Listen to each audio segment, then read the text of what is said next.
আমাদের জীবনে এমন কিছু মানুষ আছে যারা আমাদের ধরেও রাখে না, আবার ছেড়েও দেয় না।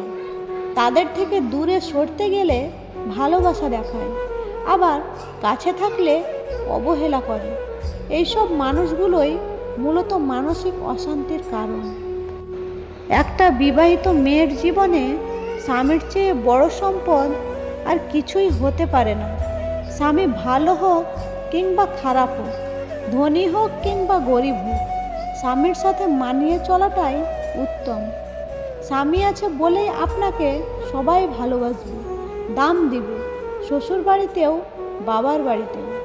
স্বামীর হাত ছেড়ে দুদিনের জন্য কোথাও গিয়ে দেখুন, কেউ 2 পয়সারও দাম দেবে না।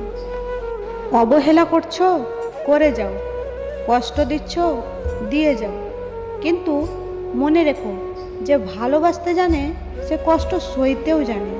তুমি যদি কষ্ট দিয়ে ভালো থাকতে পারো, তাহলে আরও কষ্ট দাও।